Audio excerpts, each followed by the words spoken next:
Pastor Jeff. Yes. Wait a minute, hold on. Did Mike just give us the quiet on the set? He gave us the quiet on the set. Next week he's gonna have the clapper. He gave us the quiet on the set. Hey, y'all was talking too much, man. I couldn't concentrate. Take 3. Y'all was talking too much. I couldn't concentrate. I'm sorry, man. I'm sorry. I was Phones gonna going say something on. else, but I just saw a post, Jeff, that said, teachers been outside all summer long. Now it's donate to my classroom. Right. Everywhere. Donate to my classroom. They got it at our job. School supply. Listen. Let me tell you these something, kids don't man. need nothing but an iPad They don't need nothing but and their cell phone. ChatGPT. That's Everybody, it. I'm not donating nothing but a subscription to ChatGPT. Little AI. silly kids. I want to, because we're starting very early here in our little corner of Ohio. The kids will be back to school August 18th. Wow. The kids will be back. That Will be early? back. Right. I'm still grilling. The grills will literally still be we hot. used to didn't go to school till like the middle of September, till after Labor Day and all that Or the end stuff. of August. The neighborhood will literally still smell like barbecue while they're getting on the bus. That's how, the firecrackers are still being set off Like, get him out the there. night before. That's how early they're going back. And not only is it bad that they're going back that early, and I guess it's bad to me because who wants to be in school when it's that hot? Even with air conditioning, just to look outside. But Right. then the football game starts so early. It's like doggone Death Valley going to them games. And everybody got metal bleachers now. Right. And I'll be out here like, bruh, you know what? I'm not even fooling with this because the first 4 games or so are just blazing. Right. Band out there passing out, the tuba player getting heat strokes. It's just, Well, Christian bypassed the football season this year, so I won't be out. you don't have to worry about it. I come see it live. You'll come see it live? I come see it when it get a little bit cooler. But can we talk about the school supplies? And I do give a sincere shout out to all the teachers, all the educators, everybody, because they do come out of pocket. There are so little that is, given to the teachers to make their classroom a welcoming place, all the resources. And some of them, like my dear Miss Melanie, who have years and years, they can pile up, and bring stuff out, back out. But I did feel the post and they said, you've been outside, living it up. And now all of a sudden you want donations. I just think we need to switch up the whole school supply list now. They don't need erasers anymore. What are we doing? They don't need, But they do, because I think some of the younger ones, they still want to use. Are we educating people for a world that doesn't exist? I think it's one of those things. You look at the tax exempt too. I'm going back to that when you say as far as them actually funding this, right? When they took that tax exempt from them, Yes, they did fund that. That was a major blow to educational Educators, systems across yes. the board because they knew that was pretty much that was the anchor point for a lot of these students that were in poor areas, whatever. Because if it wasn't for those that benefit that the teachers received to get at the end of the year, half of the curriculum and the items they wouldn't even have. They're not be able to get it. You're absolutely right. And they shift money around. And for those that don't know, even in Ohio, we have this House bill where they're trying to do what they call property tax reform, which is going to decimate, school systems alongside other essential services that property taxes pay for.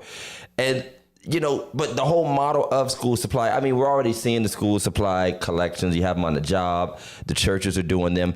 I get flack every year. It's gone on for about 3-4 years now since we stopped doing a traditional distribution at Second Baptist. And the reason we stopped doing a traditional distribution is because we are overwhelmed, and this is not a new subject for us, but we are overwhelmed with a giveaway culture that is often without strategy and without true effectiveness, any type of tracking. If it were up to me, all the churches, organizations, nonprofits, all the workplaces that want to do the school supply giveaways would coordinate with the local school system to supply every grade level with what they need in storage, because most of them either keep what these kids need, the students need, a lot of them, a lot more than used to, keep what the students need right in-house, or once the kids bring them in, they encourage them to keep them there anyway, because if they go home, they'll never get back. On top of that, obviously we have the stories of people piling up 4 and 5 school supply backpacks that will never make it to the school. Oh, sell them. And a lot of and to our detriment, or I should say detriment, but to our indictment as churches, we often don't even pay attention to what the schools are actually asking the kids to bring. Right. We just go to Walmart, pile up stuff, and ask for money and just buy the notebooks and buy the pencils and the pen. And some of that stuff, the teacher's like, my first grader can never use this. Why did you give them? Well, here's my this? problem, Pastor Todd, and I'm going to be honest. Ain't neither one of my kids brought a book home in 14 years. I mean, they don't do 10 times don't. each no more. The multiplication tables. Yeah, they don't do those. They don't do none of that stuff no more. That's why. That's why am I getting these now. supplies? And I'd rather they take a more in-depth look at exactly how they are, and how far they've gotten away from traditional education, which served us well for years. Absolutely. Until they decided to do this. Math problems look more like English. Common Core. Yeah. Common Core. Race to the top. No Child Left Behind. That's and right. everybody has, I want to say they try, but I think within the systems of what they try, it ends up getting so convoluted. We cannot, what's something we don't talk about a lot, we cannot excuse the educational companies and textbook printers and software who kind of run the industry and dictate what these schools will have. But there's just a lot to be said that I wish they would get back to the multiplication tables. Well, they should. I'm gonna be honest. They should, because Johnny, cat, it's just dog. not. It's just not the same. I mean, I can ask half these kids right now, and I don't even know if I actually know. But Right. it was drilled in my head drilled so in your long. head, though. The 7 times 7 is just 49. That's correct. That 8 times 8 is 64. It's just drilled just in my there. head. You know what I mean? We just know them. These kids don't know them like that no more. And we all talked about how because of the changes to education and the way they do math problems, the way they do, we can't help our kids with some of the stuff because we'll do it the way we know to do it, and the Right. teacher will be like, "It's wrong," and I'm like, You got to show the work. "No, it ain't and all wrong. of that. Carry the one like I said." I got a unique perspective on it because my kids were homeschooled and we went Okay. through K-12. And K-12, which is the online virtual school. So Okay. it is funded by the state and everything else. And they spent their last 2 years going to TCTC. Okay. Which is that Right. trade school, The technical school, yeah. technical school. And I would say this by going through that right there, like you said, Pastor, you see the difference in how they've sculptured our education, right? Well, you have on 3 different levels. You have the state. You have the state level, you have the county level, and you have the city level. Right. And far as an educational, and when you see our kids used to have when they were in elementary school, they started reading Charlotte's Web in first grade, Right. and they were using the number blocks, Yes. and elementary, to solve complex problems. But if you look at the city structure of the school systems now, this is why I was a part of that whole No Child Left Behind also. Gotcha. So, you see where they pushed it in. And so going back to what you said earlier on the funding with the supplies, teachers, well, if you took, you reduced our education down to this little, city level where they can't even, their comprehension level is insignificant. They can't even barely read. And if you go to the cashier right now, ask them to go give me some change. Oh man, if the machine is down, you're done. The machine is down, you're finished. You are done. So you can see how far the hole have we fallen into this hole of education, and by design. And with you talking about homeschooling to that effect, and first of all, let me say that many of the educators, especially if they've been around a long time, they don't like it anymore than parents do. They have to live within this system, and it's constantly shifting and changing on them. And I've heard it personally from teachers that these systems are constantly, and it's not unlike a lot of our other industries that have suffered from unionization. Sometimes that can be a detriment because bad educators and teachers can be kept on staff and protected when they probably should be fired. But to your point about homeschooling your kids, I wonder if school systems, whether they openly admit it or not, or if it's built into the standards that are filtered down or not, almost like a retail store has to factor in shrink, as in loss. like we know we have to build our profits off of what we will likely lose in bad product or theft or whatever, if they don't have to factor in lowering standards to make sure they capture as many kids as possible without losing them. So that's why we hear about some children graduating without being able to read, or problem children, which we don't have alternative schools as much as we used to anymore, and we don't know how to separate. We're not allowed to separate sometimes different abled children in a way that we thought made sense once upon a time. I don't know. Maybe there was reasons why they stopped doing that. But when you talk about public schools having to take everyone, so if there is just Johnny don't want to do right, you got to deal with that. Teachers got to halfway wrestle this kid down in class. They're forced and sometimes pressured to keep them in class, to keep their attendance numbers up, and then maybe another one has a learning detriment that's difficult to detect, and that's affecting test scores. And so they're wrestling with all of this, whereas you get to focus more on the pure academic side without the distractions as much, because we hear from teachers, I couldn't even get through my lesson.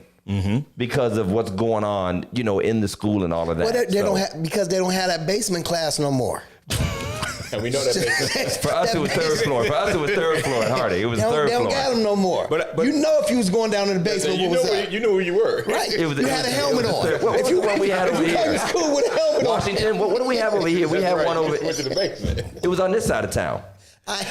Yeah. It was we had third floor when I was at Harding. What if you was up on the third floor, now we be talking for like, how you gonna be all tough on Facebook when you knew you was in the third floor in high school? But what you said though is important, because I think it goes back to this thing of dollar. Yeah. Because every child represents a dollar That is amount correct. in the system. That's just correct. like a prison system.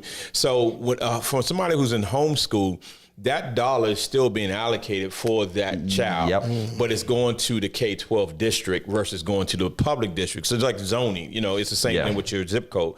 So each child represents a dollar. So if the teachers now, they have to deal with this, old Jimmy over there who just can't seem to act up, keep himself together, because Jimmy represents $50, Yeah. So, and that teacher understands that, because if she loses, if that curriculum, I know some people who are actually in it, if Jimmy does not pass, her next tenure, because they contract teachers, That's gonna affect them. That's going to Well, can we do this then? Can we? If that's the case, can we do this? Then all these kids in school need to be put on a scholarship type program. Like a budget? Like not budget. I mean, listen. You lose your scholarship? If Christian and Elias is worth $1, Okay. This then is already getting dangerous. Old Jimmy over is already getting there. Old dangerous. Jimmy over there should be All right. worth $5. You ought to get a raise for having to teach Jimmy. This is some master race stuff you got going on. I don't know. You got to get a raise. This is slippery slope. I got Jimmy in my class. and you put Jimmy over here. Hey, you put Jimmy over This is here. slippery slope, Pastor Jeff. Well, y'all, welcome back. Wait a minute before we go. Okay, because we're going to get this. We're going to keep on I was going to get to it, but with the black card, has the black, you be the judge. Okay, speaking of education, grade your own paper. Remember that? Remember grade your own paper? I ain't got to grade my paper. Did you get I ain't got to grade my paper your black because card back? It's all on Facebook. Is it on Facebook? Here's the last message I got. Okay. Last message. Pastor, thank you for that message. It was fire and very much needed. God bless. That was. Oh, they say it was fire. So They said it was did fire. you hoop though? Oh no, I did not hoop. I ain't gonna lie. Well, you only got half a card back. I don't So, hoop. for those uninitiated, Pastor Jeff lost his black card when we found out that he had never preached about the 4 men lowering the lame man into the house where Jesus was, which is black preacher catnip.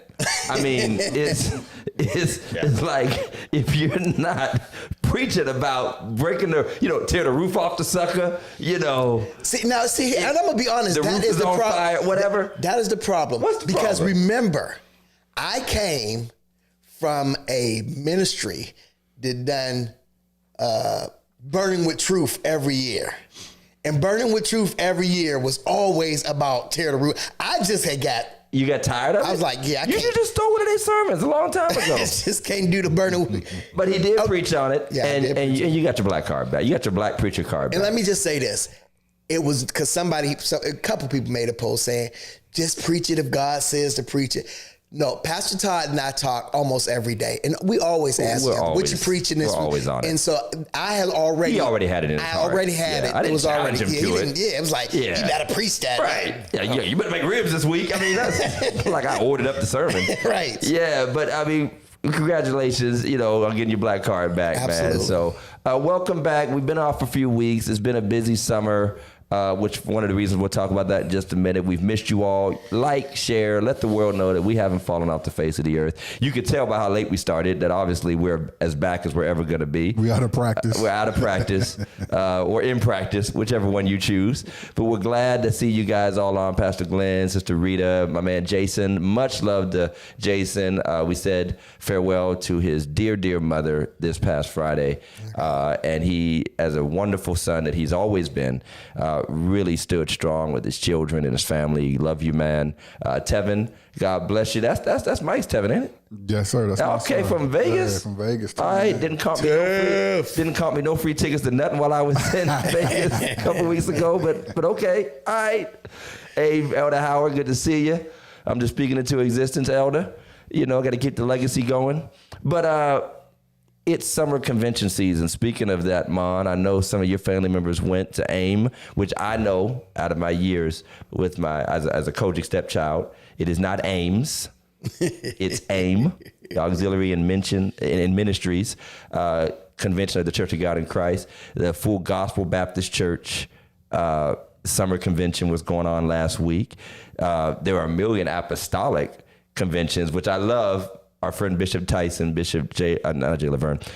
Sean Tyson, Right. who is always saying, like, can we have just 1 year where all the apostolic brothers, all the Pentecostal brothers actually have one convention together instead of having 3,000 of them?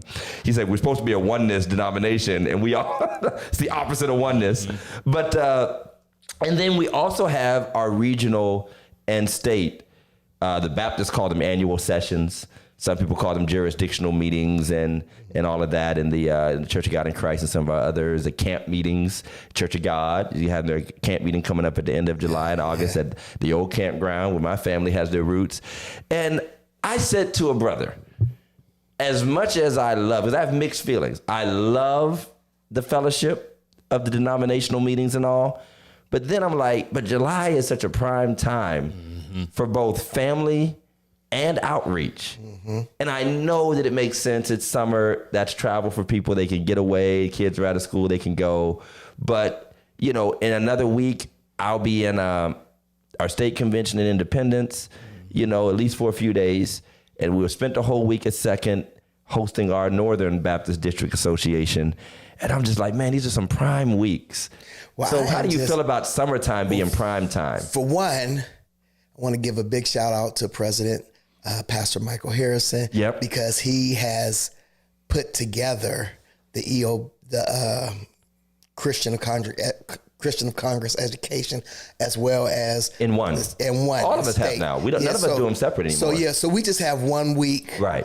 And it is coming up the first week of August. You probably can still get a room down there. Doesn't it make it busier though? I mean, it's But compact. It does. It probably makes it busier, but I would rather, for those of us, and no offense to you, but for those Right. of us who are, bivocational. Bivocational, I get it. You know what I mean? To just be able to take 1 week off instead of using up all my effort, my lady. All the preachers coughing in the morning, calling in sick. They got to repent after they go down. Mm-hmm. It's cold-blooded, man. And I don't want to know what it looks like for all the saints that be coming home from their conventions. Mm. And they kind of, whatever time they use, whatever excuses they use. Knowing they got to go back. I thought you had COVID, brother. Like, yeah, the Lord healed me. So I did take a vacation. Right. How was you shouting? I did take a vacation this year, so I will be on vacation. And so, I mean, I do,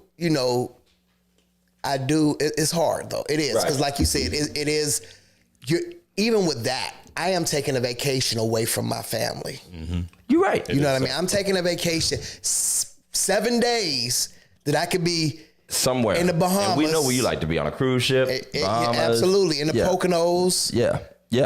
I get it. Something. But here's the thing, and attendance at denominational meetings is down all over. It is. Your convocations annual sessions, camp meetings, whatever. It's just that everybody's suffering. And I remember the days where they could say, man, there's 30,000 people in town or 40,000 people in Memphis for a Dakota Convocation or this many people. And they're still doing phenomenal, by the way. And I do want to say, I personally feel that the Church of God in Christ is like become the gold standard of producing quality conventions as far as what we see. I'm not going to say their content is any better, but and I do think it's excellent. But I wouldn't know to be on the ground. But the production, now that we, spread this to the world, is amazing. Absolutely. They're a gold standard. But I will say everybody is suffering. I will say, though, full gospel's killing too, though. Coachy just got that gutter shout to it. I mean, it just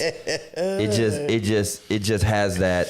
I'm partial, obviously. Yeah, I mean, it's all good. It's all good. But I will say this: it's getting harder and harder to facilitate what used to be traditional strengths of the church because of the commitments of people shifting, and what you just said. When people have to choose between vacation with their family. Or the economy being what it is, taking those extra dollars away that you used to be able to afford, to spend that extra money to go to the conventions. And it's costly. You're paying registration, you're paying hotels, That's you're right. eating away all the time. Lord knows folks buying outfits and whatnot. It's like a vacation. It's hurt what could be a very fruitful season. And we have streaming, so you can watch from home now. You don't feel like you're missing as much. And even our venues and expectations of our venues are changing. Yeah. One of the ladies got up at the end of our NOBDA, which we hosted the Northern Ohio Baptist District Association, which we ended up with about like 30-some registered churches that were there. It is a far cry from what I attended when I very first came to Second 10 years ago before the pandemic. And I know it's a far cry, further cry from 20 years ago and 30 years ago when we hosted way back when. And she was saying like 60 years ago, first of all, these conventions would be in these churches. They were packed into these Sunday school rooms and fellowship halls. You didn't stay in hotels. You stayed with families.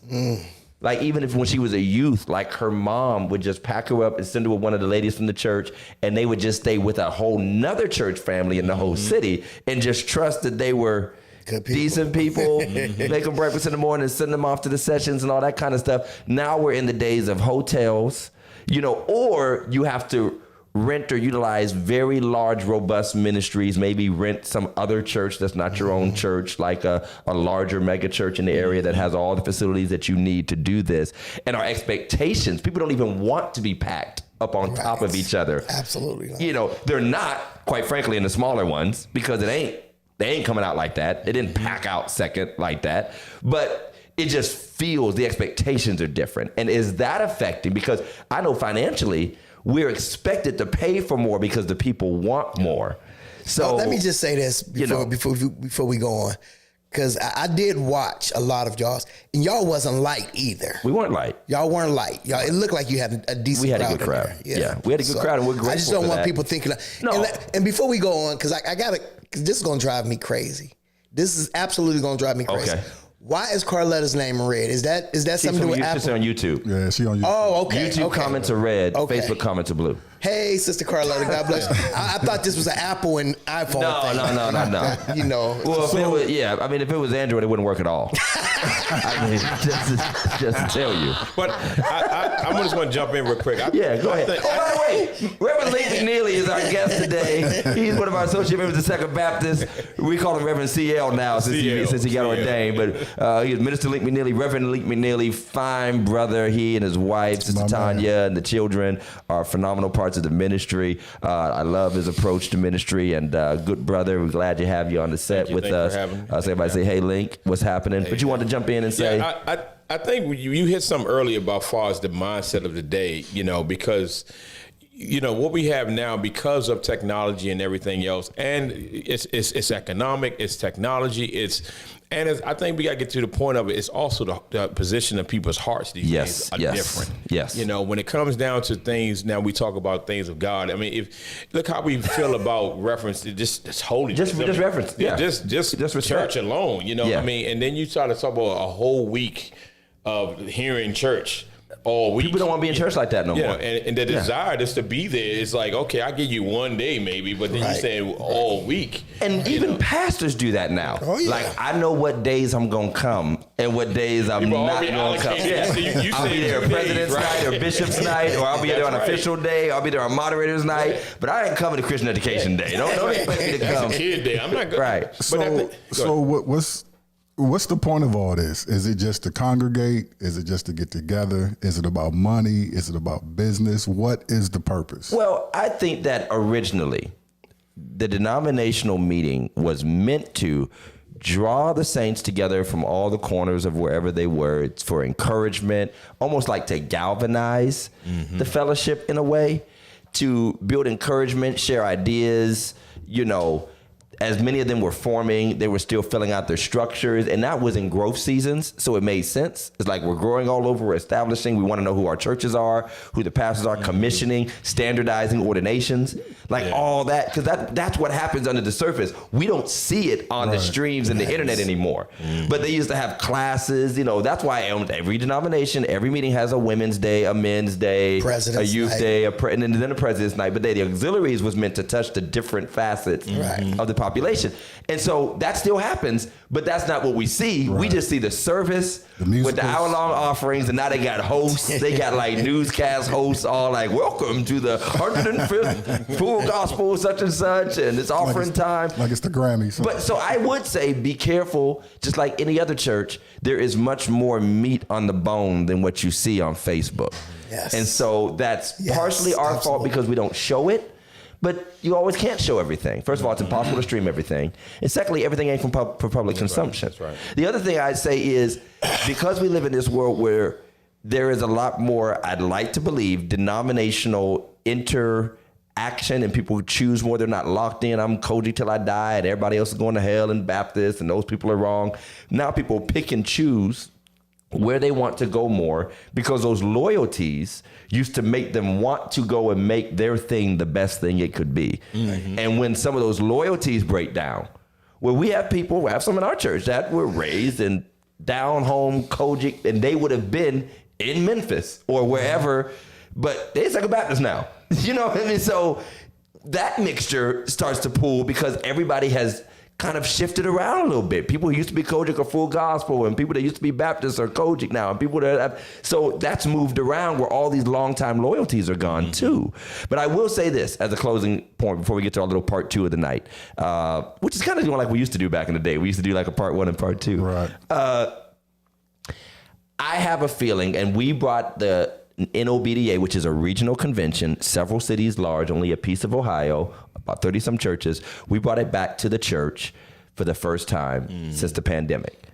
And I do know that quite a few of our delegates, especially many of our senior saints, had really gotten used to the hotels. They're convenient. You're staying right there. You come downstairs. You can ride around your little scooters, go right to the banquet room, lunch rooms next door, all that stuff.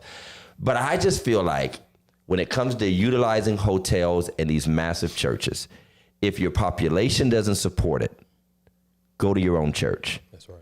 Because taking 200 people into a 1,000-seat church, just because it's bigger and it makes your convention seem grander, it actually defeats the purpose. Because I really do believe, and Mike can attest to this having grown up, that sometimes one of the best parts about this experience is being able to have good church. Yeah. Just the kind of church you just don't always get to have unless you get all the saints together.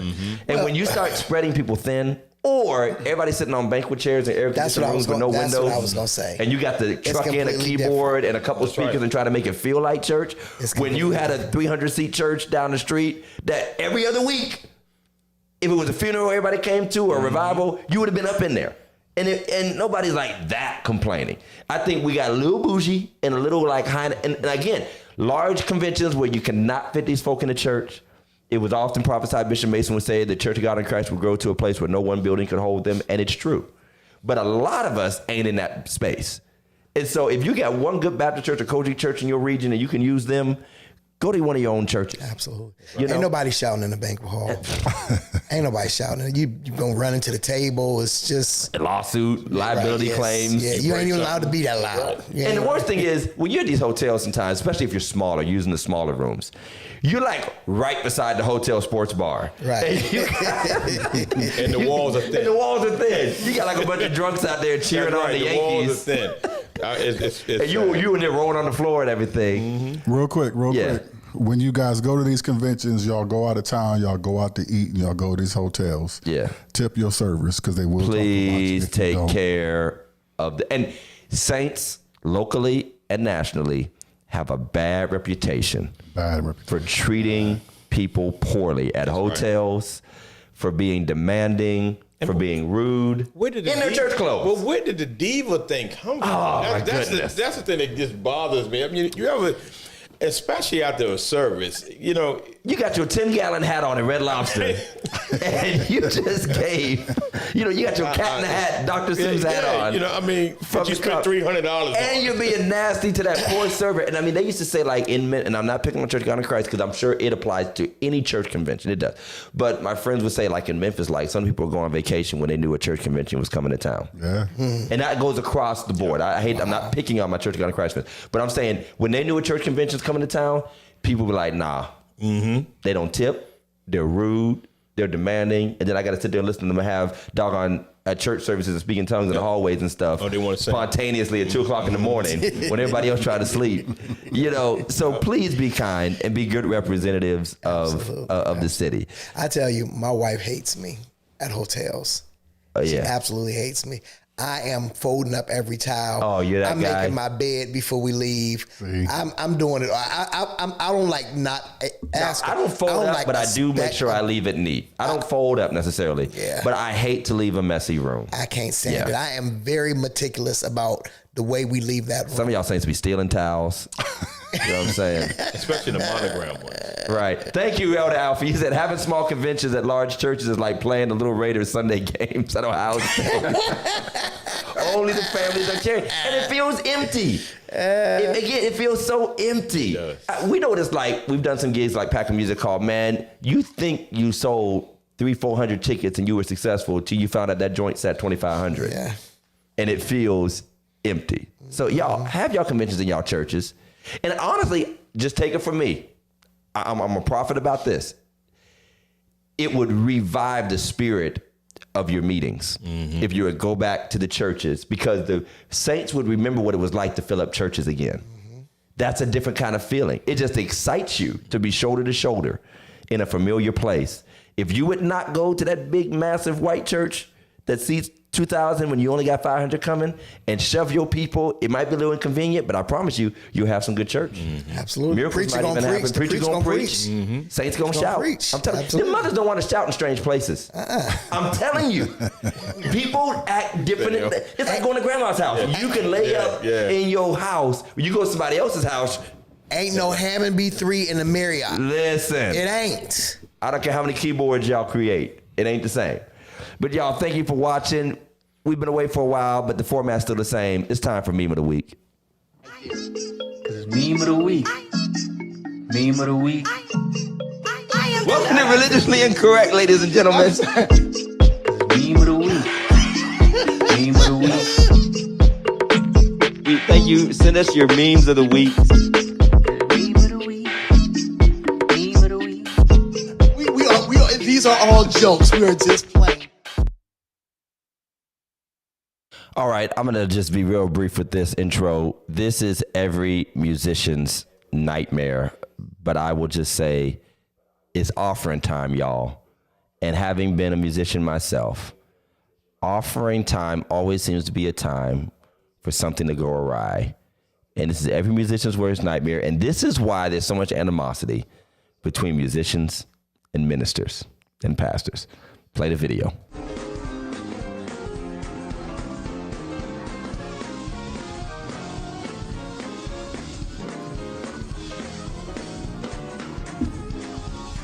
Everybody say bless, bless, bless, bless, bless, bless, bless. Why is he staring down the keyboard? It's like he did something wrong. Bless, bless, Watch this. I watch the guitar player. Bless.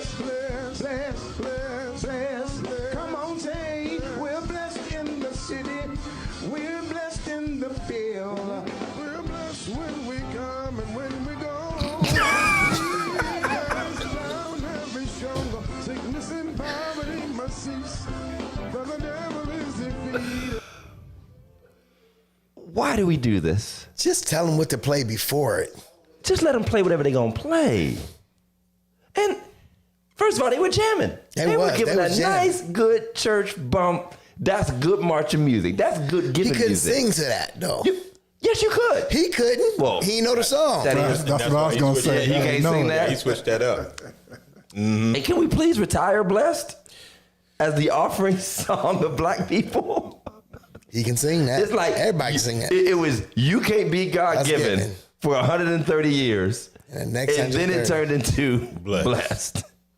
And I mean, every musician, I even turned around today. I wasn't going to stop from playing something, even though I actually had another thought in my mind. But I was like, what y'all playing? You know, like, okay, go with it, whatever. But once they start, what am I doing? I mean, what? And it's the stare. Play it one more time. It's the stare for me. Because he walks over to the keyboardist, and go ahead and hit it. He walks over to the keyboardist, and he looks at the keyboardist like, what are you doing? Right. He was the problem. Yeah. He jamming too. Look Neck at is him. going. Everybody say bless. I watch. Bless. And he just started singing. Bless. He didn't say, you know what, we're going to switch this up. Now look at him. He's like, how come you ain't on it? Bless. Bless. Now, somebody said online that the cameraman was being petty by zooming in on the guitar player. They must be friends. I would have. Or even it happens so much. They know it. They know it's They know coming. it. They know it's coming. When we come and when we go. He's like, I Get guess. over that. That looked like Micah. Right. That's Look a at Micah Micah. look. That's a Micah Hall look. Christian, see, everybody, and CJ, you know, everybody has made that face before. We look around like that one, or when the people are shouting, and this is back to Pentecostal, and the preacher want to get them to start singing "Yes, Lord" and stop the shout. Mm-hmm. You want to tick some musicians off? Stop the shout with a "Yes, Lord," trying to slow it down. They've been sitting there for 3 hours listening to y'all squall, and now they finally get to play something, and you try to shut it down. But if you have a meme, you can send it, if it's good, to religiouslyincorrectpodcast@gmail.com or inbox it to us. I admit all the time that a lot of what we sometimes get has either been played before or is just not that funny. So we appreciate that. And we are implementing some new segments. We've been talking about it. We're working on some new segments. Wingfield says some churches are just now singing Blessed after You Can't Be God Given, and you can't get the words right, no matter how hard they try.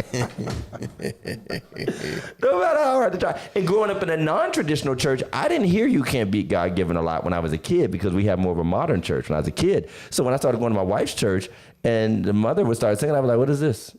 What is this old sharecropper song anthem y'all over here singing? What is this? I had never heard it. But are we doing sponsors? I'm just about to make it up now. Ready? Yes, I'm ready. Let's hit it. Our show is sponsored by Annex Events, and when I say Annex Events has everything you need to put off a successful birthday party, graduation party, wedding reception, outdoor tables, chairs, everything you could think of. They take care of the setup, they take care of the breakdown, they take care of the cleanup so that you never have to worry about anything except enjoying yourself. Annex Events are the people to call at 330-979-2909, or you can visit them on Facebook. And if you mention Religiously Incorrect, you will get 10% off your first rental, but not your second rental. Check out annexevents.com, look them up on Facebook, or call 330-979-2909, and make sure you tell them Religiously Incorrect sent you.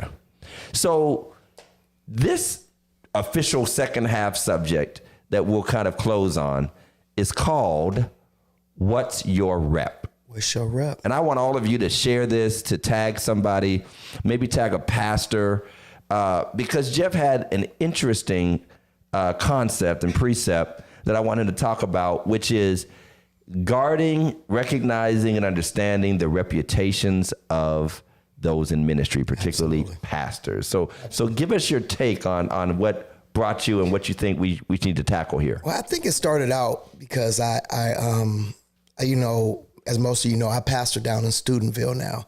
And so that's about an hour and 15 minutes away from where we currently are here in Warren. And so a lot of my members, or a lot of the members, I can't stand my member stuff, but a lot of the members aren't from up here.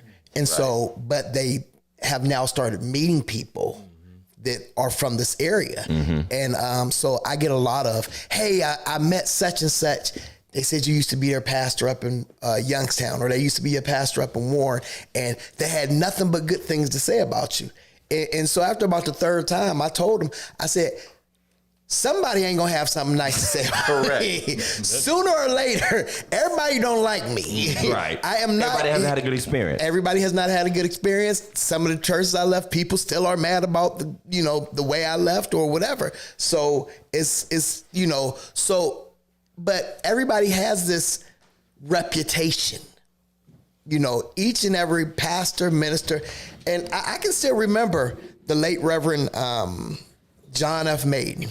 Okay. From Union Baptist Church. Before Harrison got there. It was like he was so stern and so sturdy. It was almost like, I didn't know he laughed. Right. Because that's the way they carried themselves back in the days. They had that reputation. Now, I think nowadays, reputations have been skewed a lot. I'm glad you said that. It really has, because we've left that where the pastors were just revered. Right. Revered at any cost, to, dudes wearing jeans and hats in the pulpit. So we become more common. We're not up on that pillar platform real anymore. Jokey now. Like us? Yeah. I think we have a lot to do with that. What you think? Podcasts exist now. Absolutely. Real Preachers of LA. But some of that came from, and I forget who I was talking to this about, but some of that came from pastors being accused of being too detached. Yeah. And not wanting to be seen as arrogant and above all the people. So a lot of pastors have made an intentional effort to be more down to earth, but there's a danger to both. Yeah, yeah. And, sometimes when you come down a little bit in that way, and I do it, obviously, I can interact on Facebook, tell jokes, talk about life in ways that maybe back in the day before social media, you didn't really know what the pastor did. All you knew was he preached the word, baptized folk, went home and preached in his sleep, I guess. You know what I mean? But now, you're not respected the same. Sometimes people get too common with you. There are times, and no disrespect to anybody who's watching online, but, I've been pastoring long enough that just hearing my first name sometimes is strange. It is. It really is. It's a little strange. It really is. Because some people go overboard and will correct folk for not calling you by your title, and then you, on one hand, you're kind of like, I'm just Todd, man, especially with family, folks that know me all my whole life. I'm just Todd. Other times you're kind of like, you just throw a little shade, you being purposeful, but also you do want to be common. But so if you're too high, people talk about you. If you're too low, they might not always respect you. But what you said earlier, Pastor Jeff, about having a reputation and knowing that people are going to view you in different ways. You're going to get glowing reviews from some people, and then sometimes you're going to get some not so glowing reviews. I want to talk about that, because what's your rep is not always under your control. Absolutely. Yeah. And go ahead. I'm gonna jump in when you finish. I believe we all have a demeanor, we all have a personality, we all have our foibles and our frailties, but everybody else also has their own perceptions and their ways of processing who we are, just like human beings. And their own frailties and their own insecurities might actually end up skewing or exaggerating our personality quirks, or their hurts from other people or expectations or the stereotypes they associate with preachers. And so let's say I walk around and I'm always, which I am, a lot of times wearing these nicely tailored suits, for instance. You let somebody who is experienced, the guy that was out here buying $3,000 suits while the church was poor and, you know, hitting people up, they wouldn't care or know that I'm paying $69 for my suit. Right. They wouldn't care. All they know is it fits it. He looked too clean, too sharp, too this, too that. And I'm not bragging. I'm just saying he fits the mold, the image. So I ascribe to him an image. And then if they're insecure or they're, well, you know, he always dressed up thinking he better than, then afterward, and that becomes my rep. Even if I'm not trying or trying to portray that. So what do we do when we don't always get a chance to control our rep in a way or mold our own rep? And I kind of want to throw that at Pastor Link. Yeah.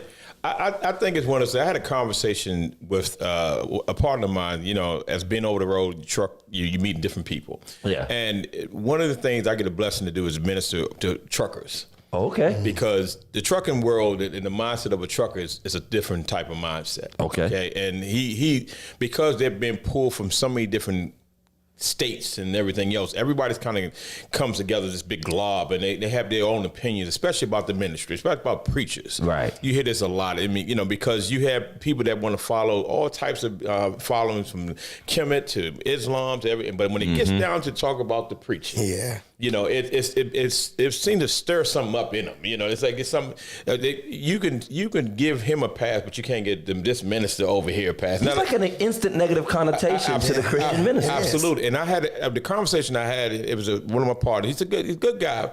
And he said, well, you know, he throw stuff out there about the charlatan in the pool. Right. The stealing the money. Snake oil salesman. In the pulpit. Right. And I had to ask the question. I said, then you talk about this persona and there's this image. I said, well, how many do you know? Wow. I said, how many ministers do you really know? How many preachers do you really know? Because you formulated a whole opinion about the whole church as if you've been in every pulpit. Yes. And the answer, just going somewhere what you just said, that because of your own insecurities or your own way to get out of jail card. Right. So that way That's you an can easy way of dismissing. You can live the life you want to live. Yep. If you just put the blame on what you're saying, well, see, The corrupt preachers and the hypocrite saints. and you know how, and I was thinking about it, do you know how fast we can spread a rumor about one thing? listen. Well, we won't spread any other news Good. about any other a preacher that's doing well. Absolutely. But as soon as they hear it, they don't even know if it's true, but they would take Well, it. they assume it's true. And to me, I feel like, especially as black folk, especially as black people who know the pain of living under stereotypes.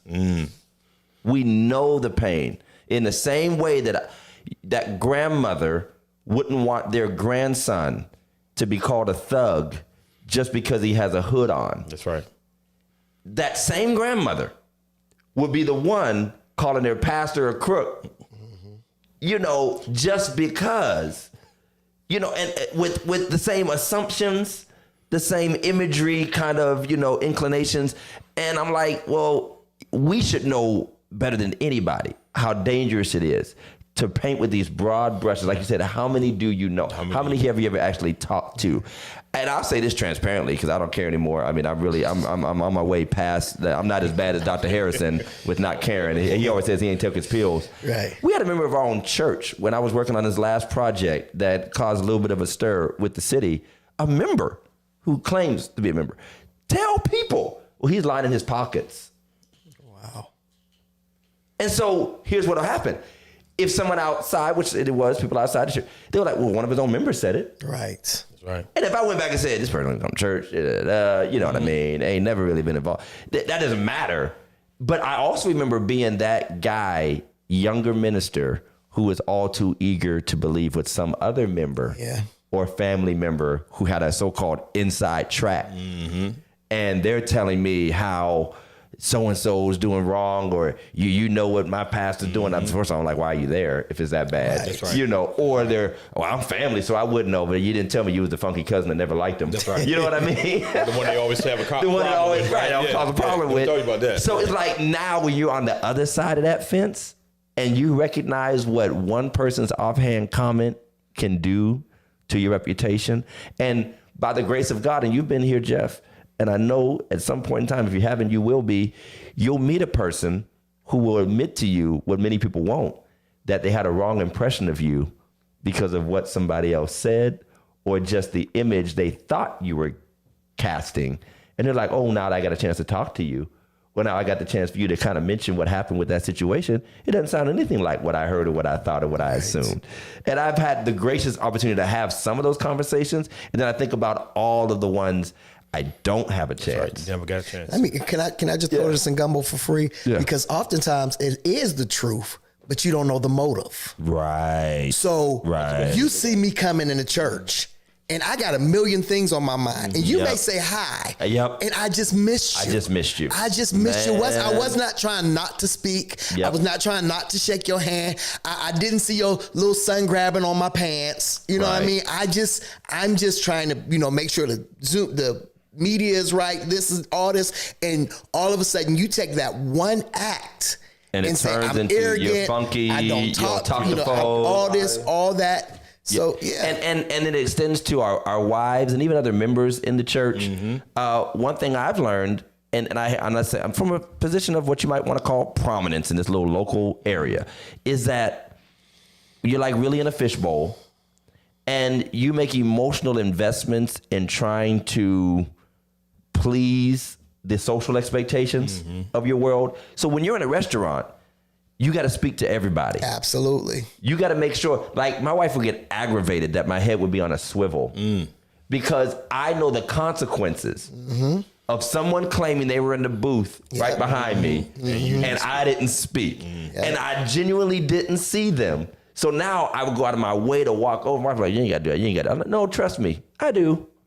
But then on the flip side, when I would see ministers who seem detached and our wives have to suffer the brunt of this a lot, and they start to kind of detach and pull back, it's because of how much emotional investment they put into trying to be friendly with everybody, realizing they were always going to be accused of favoritism, realizing they were always going to be seen. Both of our wives have had to raise children in the church as first ladies, which a lot of older ones don't remember when they had to do it. And when you're chasing toddlers around, and now we're older, now it's funky teenagers. Right. It's a whole nother struggle. And we're just trying to keep our households together and still be that smile that my wife is, and then Ethan's like biting her ankles and stuff. And so when I would hear, once again, about funky first lady who doesn't speak to folk, who looks past, I hadn't been in it long enough to know that sometimes first lady just puts her heads up, go in the grocery store, looks straight ahead, gets her oranges and walks out because no matter what she says, somebody's going to take it wrong. And she just doesn't have the emotional capital to spend on people that are going to falsely accuse her when it's all over anyway. Like she just can't take any more fake smiles. She can't take any more phone, like trying to put on the smile and the face, only for people to still walk away after you tried your best. So now that we've been in it a while, and my wife's like, yeah, somebody probably gonna say something to you about how I talked to them at the bank. And I think you hit some of it's the human side of things. human that side. people forget. And they leave out all of it. It's as if you've arrived to a place where you're no longer human. Yeah. You no You're supposed longer to be a have pastor. a, They you always no bring that longer out. have a life. You no longer have a children. Right. And if you do, you see me. You're supposed to address me and supposed to deal with me accordingly. And it's like, well, no, I have I do have bills, right? I do have to, mow the lawn. I get headaches too. I get headaches. I got sinus problems. You didn't even ask me how I was doing today. I had to tell, I got to the point where, especially because first, again, we are an hour and 15 minutes away. Right. So if I leave, sometimes my wife, because I have to be there on time. You know what I mean? So sometimes my wife, I don't feel like driving. So I would get down there, I would want to make these excuses up for my wife not being at church. And I remember one of the members said, you guys have proven you don't have to make an excuse every time you stand up. That's right. You don't have to tell why she didn't come. She just ain't here. It's a whole lot of folk who ain't here. Exactly. Right. They live. And I remember, I don't know if you remember this, and I don't even remember how long ago did you become the pastor of Agape? It was 2012, 13 years. 13 years. So 13 years ago, because I came to Agape a week before you became the pastor. Right. The next week you got installed as the pastor. 13 years ago, I came to you and we decided to join. And I pulled you to the side. And I said, brother, pastor, I have not always been who I am. Right. I You're said there's some issues that I still have unresolved out Right. there in the world. Right. You know, and I was just honest about it. Yeah. And I think it came back. One person came and didn't like me. Yep. And basically said, you know, I love the church, but there's a person But I don't here like you. that they don't like. And I mean, it was cool. He came, and you know what I mean? We was able to get past that. Right. But if we're transparent, because we've all got reputations of some sort and or that's another. a good place to pivot to. What do you do when the reputation is earned? Right.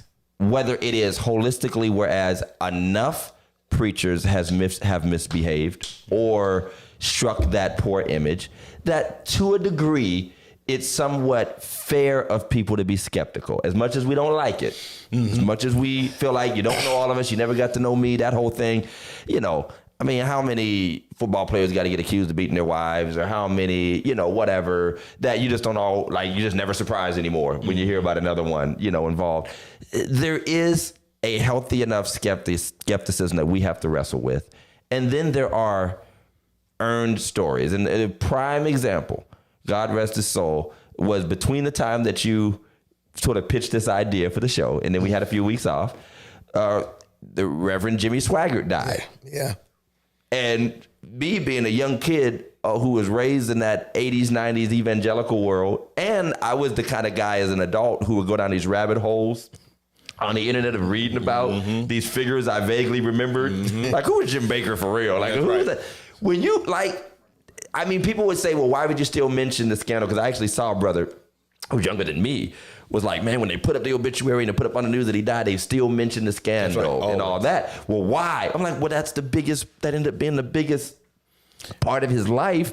And one of the reasons with that string of scandals, why people started attributing that type of behavior to everybody. And, you know, he never got the fullness of his ministry back in the TV stuff, but we forget how major that was. Those events, the Jim Baker stuff, I mean, all that, and also how it so fundamentally shifted the perception at a mass scale, because it's like preachers got mass attention and then fell with that mass attention, and then it shifted many people's perception in the same way that people stopped trusting the government around Vietnam. You know what I mean? Like, from the time of Vietnam and Watergate and stuff, people were like through. And we've just been living in distrust politically ever since. You know what I mean? Like, nobody is. So how do we live with that? That's really my question, is how long do you have to live with that reputation that you earned? I mean, let's just be honest. Most times the reputation, even if it is earned, is only thought about when it affects the people you're around. So for example, I could care less that what's his name, Watson, was at the Japanese sauce. Oh, the massage people. As long as he came and threw the ball. But since he was sorry, now he's a misogynist and all this and all that. You know, can I give you one for preachers? Well, he wasted y'all money too. Right. But I mean, listen, I can guarantee you that the same people down there in Atlanta at his church right now, Jamal Bryant, they probably all talked about him until he came down there. Now he's the best thing since sliced bread. Well, he's their pastor. Right. That's what I'm saying. But before, he was that other pastor who had a public scandal. Right. And so people on one level will be protective, and that might be part of the problem. Part of our problem in the church is we are sometimes overprotective of pastors when they are wrong and don't have proper protocols for accountability.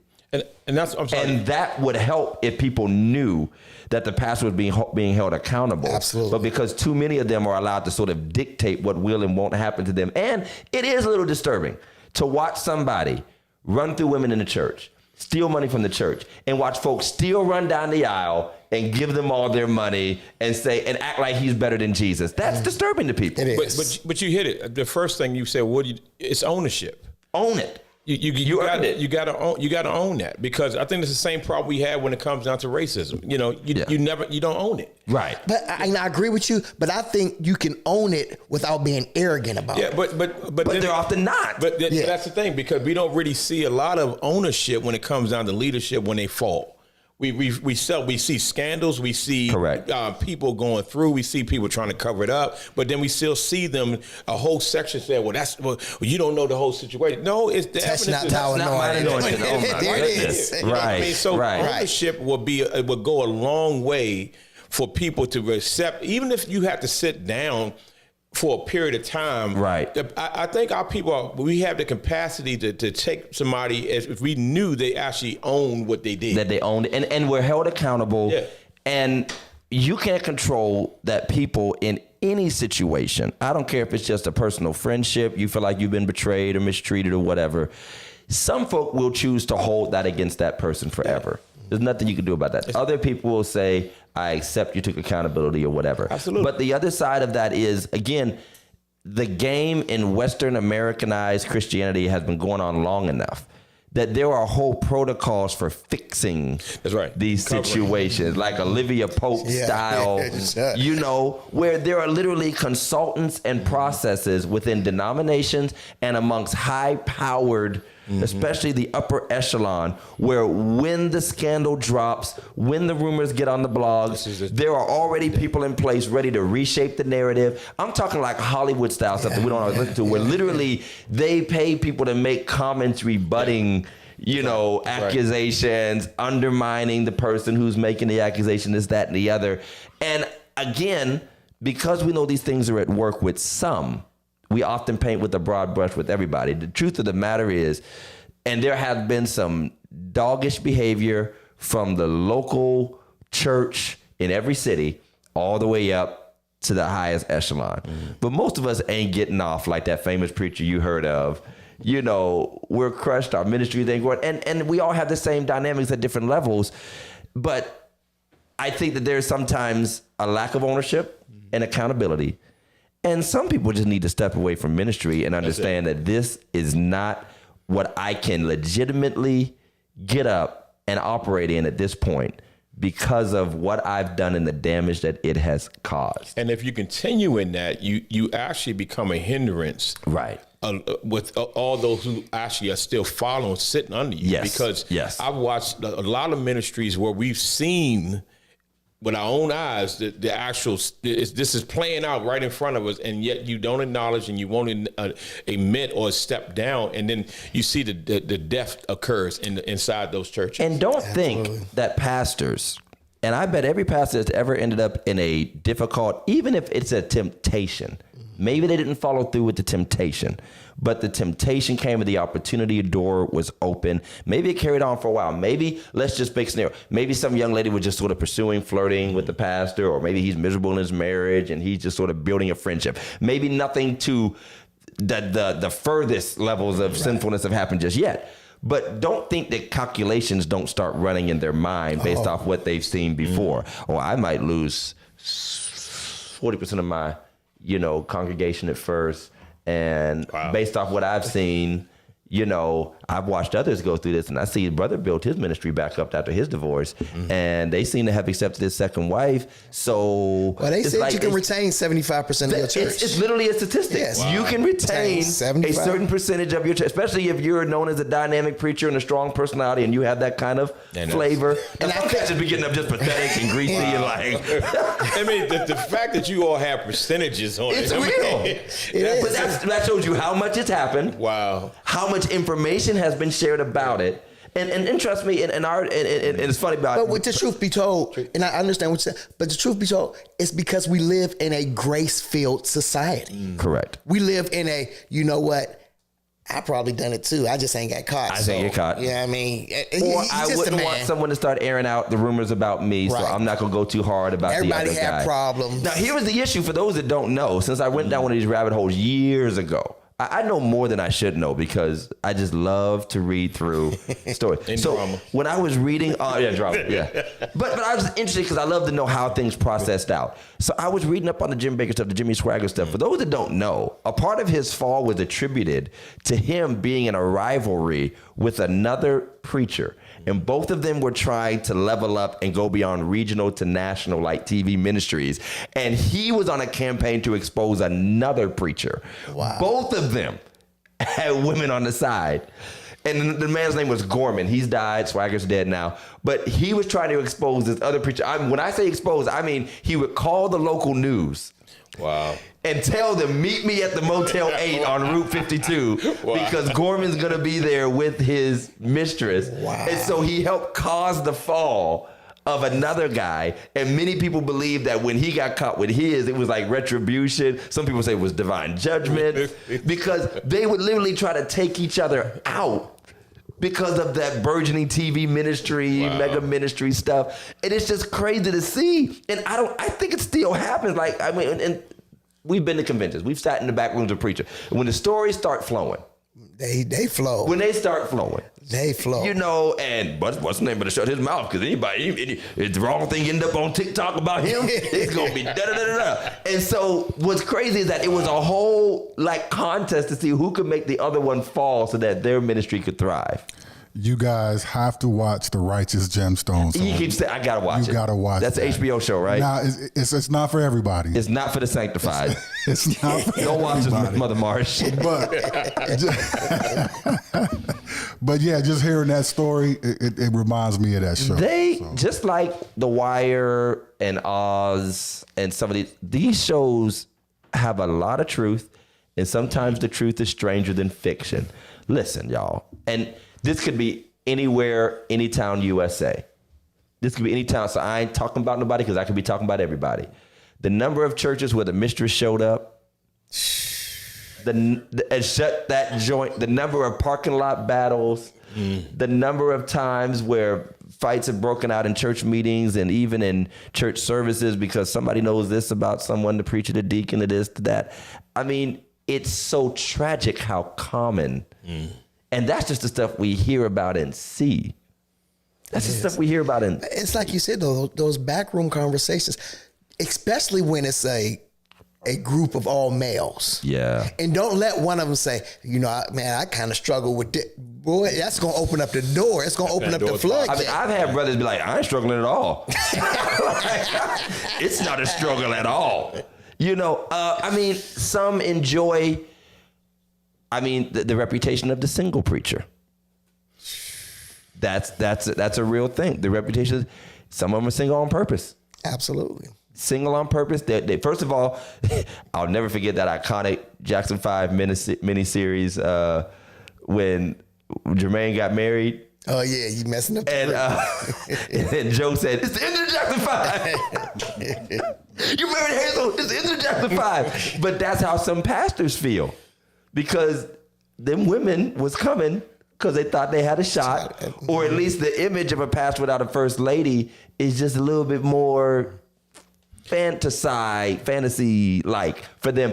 But as soon as they get married, the potentials are like deuces. I'm going to the next church. But then others, maybe they just like, hey, I like still being free. I like being free. And in their world, their convictions are different. And that's why, and by the way, I don't think it is a coincidence that you are openly hearing preachers shift on their views of celibacy. They're not talking as stringently, and some are outright arguing down. That's it. Yes, sir. Traditional concepts like shacking up and fornication, sex before marriage, and is it really a sin? Or Some of them are openly. Some have gone all the way over the line, and some are just starting to, the Greek and the Hebrew, and really, they start to get on to this. Or some have just said, how can you expect people in our culture to live according to this, considering how the culture has shifted, which you understand from a sociological perspective. Yes, the world has shifted massively away from traditional marriage in and out the church. That's right. Because you didn't have to be a Christian to know back, 100 years ago, you're supposed to get married and have family. That's right. You didn't have to be some devout person, right? That's right. It's culture. But on the other side of that, some of them are towing the line not to free the people, but to excuse themselves. Right. So if you hear something about me, go back and check that video I preached on 3 years ago. And I basically, told the story before you heard the story. Right. And so I feel like that's a danger where we've become too liberal about these things because some of us are not willing to control ourselves. And let me just go to this thing about the reputation, because the opportunities and the attention, it can be intoxicating. And if you cannot check yourself, number one, let the Holy Ghost check you. Number two, as a man, at least have some restraint, the type of restraint that every man should have anyway. Absolutely. Whether you're on the job and you know, especially in 2025, come on, y'all. You say something nasty to that girl, you're getting fired and sued. You're about to be a Me Too movement. Come on now. I mean, come on. I mean, what do we expect at this point? Do you really think, and I'm going to say some names because the last one was Prophet Brian Karn. Got called out by a lady he was involved with, and she's making a whole TikTok video. Do you really think you can send sex to a female Threesome. and you're a pastor and they're not going to put them screenshots up at some point? Come on. Especially if you're gonna break up, you know, if it's not gonna last, it's gonna come out. Right. And most of them it's don't gonna come last. out, and they don't because they'll always want it's side chick syndrome whether you're in the sanctuary or not. Absolutely. Sooner or later, the side chick wants to be the main chick, jealous and wants that attention, or just wants to ruin what they can't fully have, or whatever, and it turns into that. And then you also need people in your life who will check you. Men who will look at you like, dog, nope, not doing it, not rocking with That's you. right. That's right. Not rocking with you. And there have been people that, and I have to give my father much respect. I live in a different world than he does. So I don't say I tolerate sin, but my father was very stringent about if I can't respect him as a man, I am not interacting with him as a minister. Baseline, that's it. So if they've never, like you said, ownership, accountability, I'm not saying if you fall, you can't be redeemed. But if you just been playing like this for 15 years, right. No, I'm not coming to preach at your church. No, I don't care how many people like you. Now it was hard because he lives in a more isolated world. Now I'm in these denominations, you're just automatically connected to a whole bunch of people. And so I'm not gonna get up at the denominational meeting and be like, yeah, he's a whoremonger, but giving honor to everybody else. You know what I mean? Like, I'm not gonna do that. Yeah, I'm right there. But we do learn, and I've learned wisdom from some of my fathers in ministry. You learn how to create distance and make sure that you don't put yourself in a position to ever be counted alongside them. Let people see the difference. Shane would say, good morning to everybody. But, Good morning, everybody. But those who are cheating on their wives. Scandalous Jack, that's what Shane was so right. You know, it's a thing where even like you went back to what you said about even as a man, you know, there's certain things that it might seem small to somebody, but I have a rule where I don't look women in the eyes. Okay, I don't give you eye contact. Yep. There are certain things that we know as like men. a 2-second rule, like Absolutely, and I that's it. You know, and you don't catch me alone. I mean, I've had people say, "Man, he don't hardly talk." I say, "Yeah, I talk. I just don't talk really to you." You know, but I talk a lot. You know, but there, even as men, we like you said before, you know how society is now. You know how people are moving. The women now, they're going for the bag. They're going. Ooh, They're they just want to say they was there, and So they there you going go. for the Because bag. they want the they bag. want the bag, you know, Yeah. because if you represent the bag to them, and even with blackmail, I mean, scandals, and if they know they can entrap, and you said as far as the image and everything else, you want to do this as a man. I don't want it because I don't want it. You know, I don't want to go there because I don't want to go there. It's not because of my wife. I mean, yes, I want to protect her, but I don't want that on me as a man because that you can't, some things, like you said before, you had to sit down, some things you can't get rid of. That's correct. I have my background, just like a criminal. Some things just follow you. Yep. know? Yeah. And They follow you. And it's a sad thing where you think you're playing around with some things, and you get caught up with some stuff that you can never get rid of. You Absolutely. know? That's it. And that's the sad thing about this, because you know, when it's going back to the guys I was talking to. And they said by far, he was mentioning the same thing about the scandals, and, Yep. and they always, you can't trust him. I said, brother, if it's in your heart to do right, you're gonna want to do right because Right. it's in your heart to do right. Right. But if you're looking for a way to creep, if you're looking for a way to to have something on the side, it doesn't make a difference which way you go. That happens. You're gonna find. You're gonna find a way. You're gonna find Yeah. a way. To be honest, there is, whether you are at a huge church or a smaller church, regardless of what it is, you as the pastor can begin to get this Superman complex. Yes. You really can, because They give it to you. that's what the members give it to you. Yeah. You can come in here and somebody gonna try to grab your Bible. They're gonna try to take off your coat. If you say you hungry, somebody running a KFC. They're gonna do it all. You know what I mean? And then you get home and your wife like take out the trash and you're like, excuse me. Right. Excuse me. Have you asked the apostolic potentate? I'm the pastor. Are you serious? How dare you address the arch-apostle in that way? You want me to shovel snow? Come on. Sit down. I am the vice bishop. And so they make you and then you get there and then you have to be very cautious Right. because you have to understand there's a difference between a how you doing hug and hey, how's your wife hug. Mm-hmm. You know those hugs. Are you happy hug? Are you happy hug? You're about to be if you keep hugging me. Watch that back row. Right, have the extra back rub. Watch You that feel the back bra rub. strap, don't you? Right. That's right. You know. Hold up. Right. But to Link's point, intentionally looking away, my eyes, like, you know, we see, and thank God, come as you are, all that jazz, we're not judgmental. Great. But then there's an extra discipline you have to give to your eyes. Absolutely. Not just because you can't look at a person's body and just without look, because we can. Okay, butts are butts, boobs are boobs. We've been there, done that. Right. We get that. But it's the connotation they could take. Or you stared at me. That's right. I don't want you to be able to say, Right. I stared at you. And I hate to put all this on females because it's not fair that it's always put on females, but that's just the dynamic that's always traditionally been here in the church. It's like you knew better than to bend over like that and pick that pencil up in front of somebody. I mean, I don't care if you was at Walmart or in the sanctuary. You knew Come that on, like what's going on? And You know. those Spanx is the Spanx. spank pants or the stretchy pants. They the devil. All that. I mean, but the simple things like that, so that nothing can be accounted. But what you said about people jumping to your every need and all of that, I resisted. It's another George in me moment. My pops, being a very blue collar, self-made, independent man, never wanting to be doted over by males or females. Didn't want the adjutants. Didn't want anybody to drive anywhere. Didn't want to hold my Bible. First of all, the imagery of it all, Right. because sometimes it looks so grand and too grand for the situation. Right. You got 15 members and 5 of them are adjutants. Like, whoa, what's going on here? You know, like how you need to have any assistants to preach to nobody. But on the flip side of that, because again, I'm in a different space. There's always someone strange and new. Karen done pulled out the razor. There's always someone strange and new coming in our church. I've learned to accept the companionship of brothers and friends that can hold me accountable. Right. Mike or one of the ministers hanging out with me until I am in my car and off the property. You'd be surprised how quick somebody can come out of nowhere with a question. I mean, up the sidewalk when I was walking in my car, and now I'm hemmed up. I just wanted to ask you to pray for me. Where you come from? But those little things, number one, making sure you're good. And let's just say something else about protecting your rep.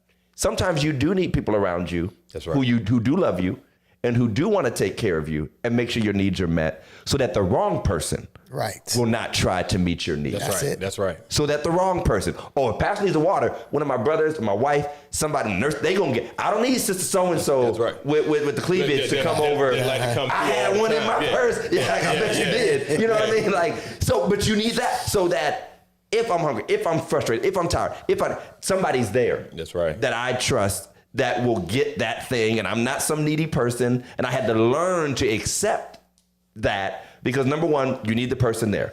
You need the second set of eyes. You need that witness, quite frankly. And number two, you need the right kind of help so that you don't get the wrong kind of help. right. Absolutely. And so you don't even feel tempted. You always have the right kind of person to ask if you do need something, because we all know, and pastors have done this, and I don't even know why they still do it because it's so unwise.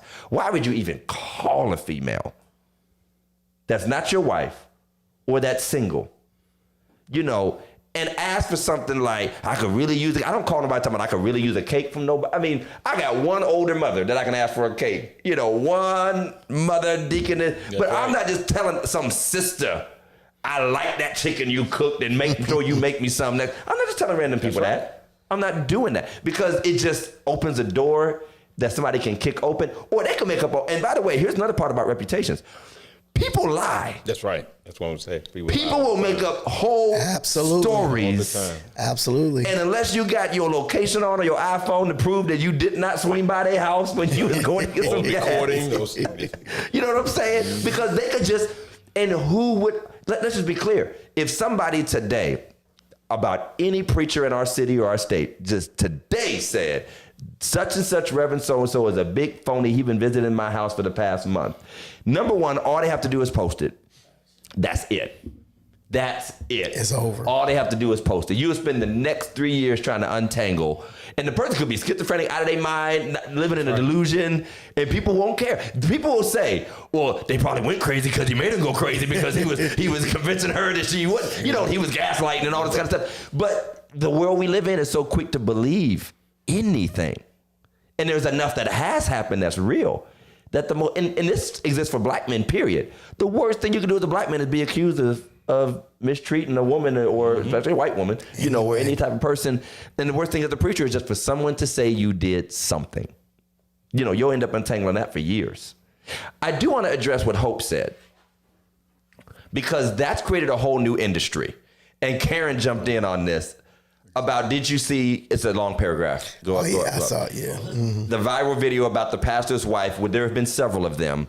I heard that one was like an act or yes. But there have been several real ones. Yeah.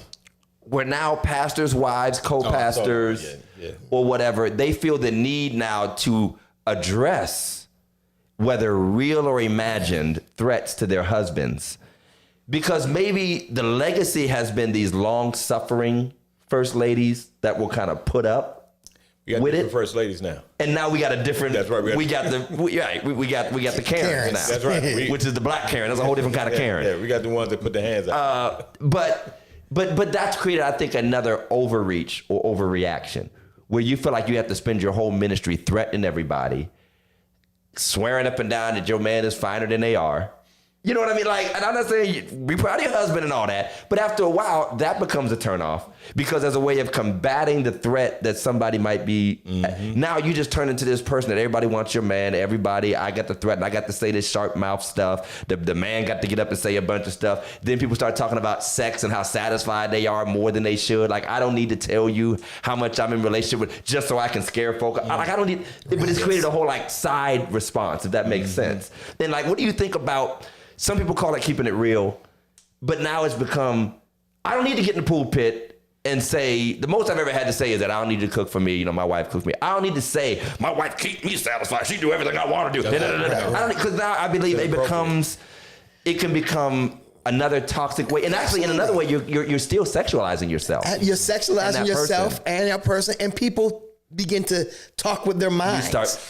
They think, and they want what you have. A lot of times they want that. There was for my white pastor friends, there's a little bit of a joke in the evangelical world, and maybe some of you that have ever gone to a primarily, Caucasian evangelical church, there was this joke about a lot of pastors who always talk about how hot their wives are.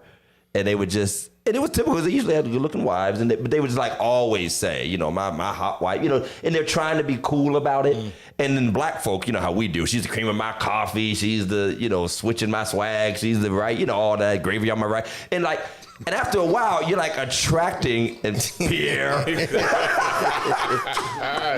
it's a good thing to celebrate your spouse. But then sometimes you over attract attention to them. Yeah. By talking. And again, you're trying to sort of not come off as the frumpy spouse who does not have a real life together so that nobody else feels like they can inch in, but then you go too far. Mm-hmm. Right. And I guess the question is, how far is too far? Well, I'll tell you how far too far is. Mike Marshall know what I'm talking about, but I'm going to say no names to bear no blames. But we had a guy we work with who literally went around the job telling everybody that his wife wanted to do anal. Now, spoken religiously incorrect. Well, now listen. Am I lying, Mike? No, you're right. Now listen. Here's the thing. Different types. She wanted different sexual experience. Here's the thing, though. He's just telling you should I do it? Should I do it? Should I do it? He was asking y'all. He was asking. Yeah. So then about a month later, his wife gets hired. Yes. Stop. And everybody looking at her everybody that you've just told this is looking at her okay, that's I'm the freak. Candidate. I can't believe we just had this conversation. It was a young cat. He was you young. know what I'm saying? I went and told him, I said, dude, don't tell nobody. Don't ask nobody else. I told him that too, bro. I'm like, come on, man. You can't tell everybody your business like that because it will get out. They do. Yeah. And I think you got to remember the days, our thinking and what we were taught and how we were raised and what was acceptable to us is totally different than what this generation is today. And to Jeff's point, and even though that's a lot. That's a lot. I think we lost some people. But let's not pretend that preachers, and now they're doing these real talk seminars. Oh yeah. They have gotten into some deep, and that has come up. As much as we think it's, we think it's that, and all other types of activities have come up. And I just feel that what's your rep? If your rep becomes you talk more about sexual activities because you're either trying to keep up with the cultural rawness of the world, or you think you're helping people keep their marriages spicy or whatever, or satisfactory and all that. First of all, in this social media world, turn them doggone cameras off. Please. Yeah, All the way off. Some stuff should just never see the light of day. And I'll be honest, I'm not so sure trying to teach folk how to have sex and satisfy humanity. I'm not sure it even works. Because you could, whether you in the street or the sanctuary, no matter which way. It's just either on blessed oil. No, thank you. I passed out that blessed oil for a reason, and now your screen is covered with it. But here's my thing. As Pastor Link said earlier, whether you're in the streets or the sanctuary, any female would tell you, you can do everything he wants you to do. If you want to cheat, he gonna cheat. Absolutely. Absolutely. So I think we're in it. We weren't supposed to end up in the conversation about sex, but here we are.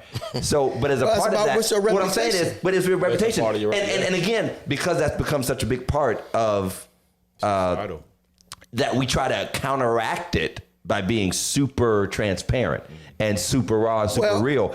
It's not actually helped. Bad behavior is still happening. It's not helped. And then people, even the people who try to be super real, halftime lying. They're lying. John Gray got up and said, I've only drank of my wife.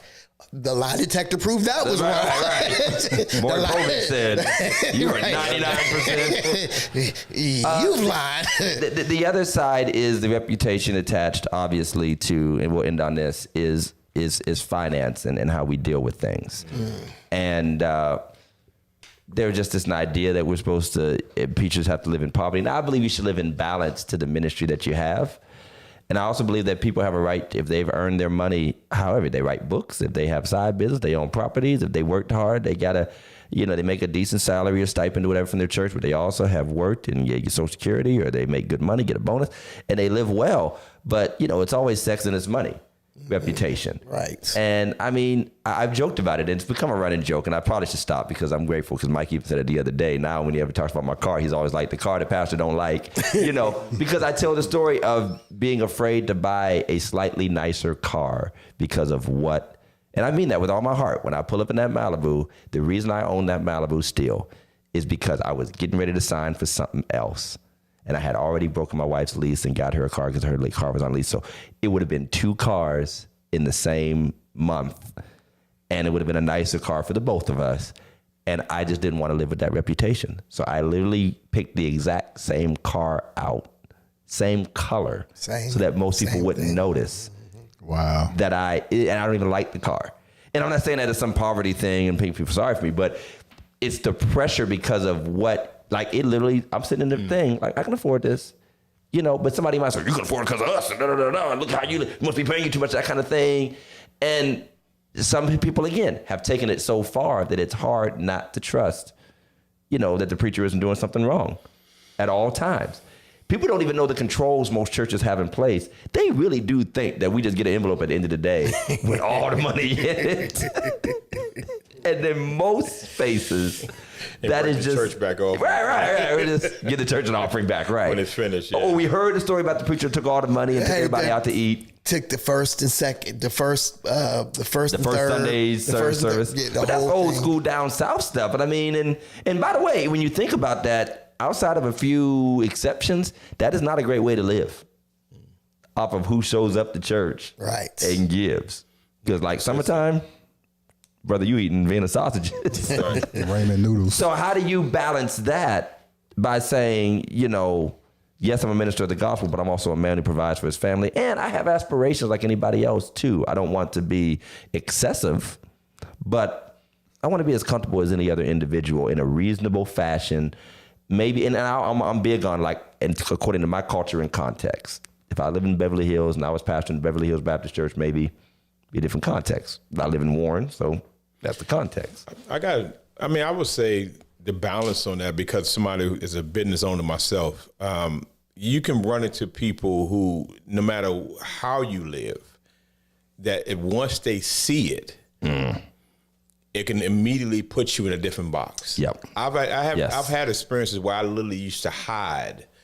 I remember coming and struggling and building and going through the process. And when I was going through the process, it was all fine. We can be home. We can be together. But as soon as the things changed, and you're excited and you didn't change, but your opportunities changed. Yes. And I found that a lot of people, you really can't, like, it goes back to the other thing. You can't expect people to do anything but what they're used to doing. Correct. And what they're used to doing. But most people, if they're not in your position and where you've grown to, they will automatically, they're going to automatically want you to come back. And especially in this season that we've been in of economic struggle. Right. When everybody was getting it easy, areas like ours, days of prosperity. But when everybody's struggling and you're not in the same way. Now, I'm not saying that, obviously the pastor shouldn't just be on a hill while everybody's, living in a garbage dump. But some of these are decisions, and priorities. And you got to address that. What were you, when you had it, what did you do doing? when you, So the stewardship, if you're preaching stewardship and you're preaching faithfulness and you live by that, and God shows up in your life, and now I have to hide it. You know? And that's where it's almost to the point where you have to resist the shame that you actually achieved something in your life, And so what I feel to do is that I had to start saying to myself, along with a lot of other people, that know God has been good. And I had you to walk on that say, look, bro, I'm sorry you feel that way, but I know who I am as a person, and yes, I know I'm not gonna pull a Bentley up to where we next to the projects, and Jeff might, but it's just not gonna be feasible to do that. But put our Range Rover up though. Range. The Range is fair game. The Range is fair game. The Charge is fair game. President Harris said, make sure you buy it before the anniversary. That's the trick. You got to buy it before the anniversary or wait 6 months. But the truth is, I have worked, and I work my butt off. Whether it's at church, whether it's with the organization, whether it's at, the job, I work my butt off. Oftentimes, I am running on 3 and 4 hours of sleep a day, and I'm running up and down the road to Steubenville. And I've been at my job 18 years, I think it is. Mm-hmm. So, I have worked to get what I have. Right. And I'm not trying to hide it, but I'm also not trying to be arrogant and, show off and be boastful. I'm thankful and I'm grateful for what I have. There is going to come a time, and I've always said I would love to just be a pastor. Ministry, And so, but while I'm working, I want to pay off all that stuff that I have. Right. So that I still have the stuff, the nice stuff that I've always wanted. But when I'm able to, just retire and let it go, but still have it. So one of my complexes about earning my livelihood primarily from the ministry is that I feel a deep commitment to the whole of ministry, particularly in this phase. Now, again, if it was some mega ministry where I could not possibly be expected to make sure the floor is vacuumed or something like that, you get it, But the size of the ministry and the mid-sized church we're in at this point, I make sure that just out of, first of all, that workman-like ethic that's just a part of my upbringing, my family, that you're never too good to do anything. Right. You're never too good to pick up a mop, to just do what needs to be done, whatever, but also out of gratitude. And I've told my boys that now because they're old enough to know that the church that I serve at helps to make sure that we have what we need. Right. So whenever there is something we can participate in to serve the church and be a common help, like when we did our basement renovation and different things need to be done, as much as I can be there, between still going to the hospital, between still going to the office to try to study, be ready for the week, getting ready for this convention and all those calls and Zooms I got to do to make sure that goes. If I can help take out trash and I can help pick up my boys, I said, because I feel now, again, in other contexts, it might be slightly different. Where you're expected to be more executive, you're kind of higher in the totem pole. You have all these people who need to serve. There's so much to serve. It's too much to do. But I feel accomplished. I came home from vacation when my wife and I went out of town that week. And that Saturday, I came to the church at about 9 a.m. and didn't leave until about 10 p.m. And I knew what was going on in me, and I didn't stop it, and I probably should have. I was almost feeling guilt for being away for a week. And I just went around and did a little bit of everything. When I say I went around and did a little bit of everything, I was just vacuuming floors for no reason, throwing out boxes, like I wouldn't leave. Because I felt like I've been away for a week. I have not walked through here. Like I owe this church in a day. And I know I don't, and none of my members would ever say that. They would have said, well, go home. Right. They would have said, they knew, of course I didn't tell nobody. You know what I mean? Like, and my wife was like, where are you? And I'm like, I've been away for a week. Like, I just got to catch up. And if something was undone, I didn't call anybody and complain or say, hey, well, this is supposed to be taken care of. I just did it. You know what I mean? And I think I cleaned out the whole usher room, cleaned out the whole back hallway. I started reorganizing cables again, just doing stuff. Because I felt like this weird guilt for a minute. And it lasted for like a whole day. Yeah. And it's just crazy. But I do feel it's out of gratitude, too, because I am so blessed to not have to go to a secular job like many of my peers, especially younger peers, have to do. That the least I could do, especially being young, is give that youthful energy that a lot of people don't have the time, that ability, have to go to work, even in our church, the brothers. If I can do some things to take strain off the 70-year-olds and that really step up, I told my boy, you're 16, man. If the 70-year-olds can do this, we can do it. Absolutely. You know, we're going to do it. But I just feel like it's a gratitude response, too, that I'll give as much as I can to the church that I serve. Glenn said, that's why I couldn't find the vacuum. Correct. It's in the chapel, by the way. Why you couldn't find it. But also choices we make. People never know how we budget, Absolutely. what our children go without. That's right. As I said to a business friend of mine, sometimes when you finally do get a little something, it doesn't even begin to make up for what you sacrificed That's it. for years. Absolutely. For cost. years that you went without. Parents, kids, why don't we have, we're always giving, we're always paying somebody, always cash apping somebody else. You know, my daughter want her hair done. You know, my kids want them shoes. They want that. That's right. Absolutely. And we choose the budget not to try not to look grand.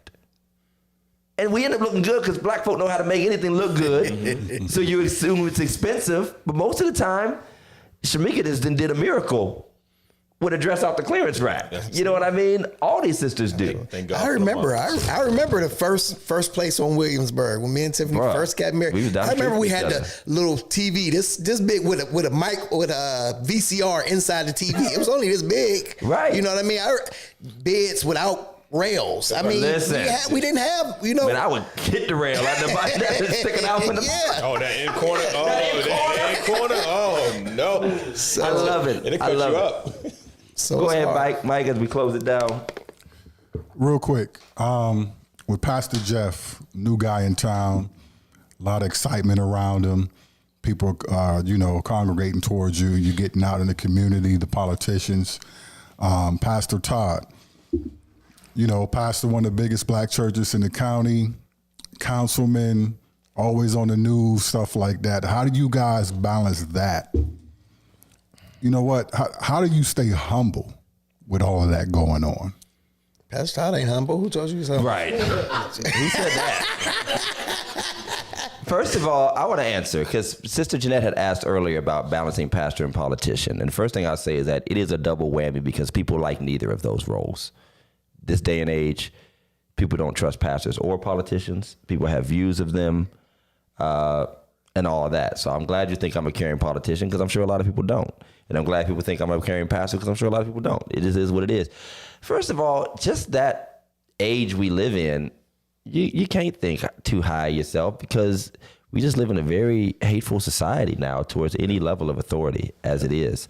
One thing I do worry about, Jeff is a new guy on the block in Steubenville, and I know what it's like to be the new younger kid, but I know what it's like to feel like your rep is wearing thin and it's shifting as people get more comfortable and you become less of a novelty.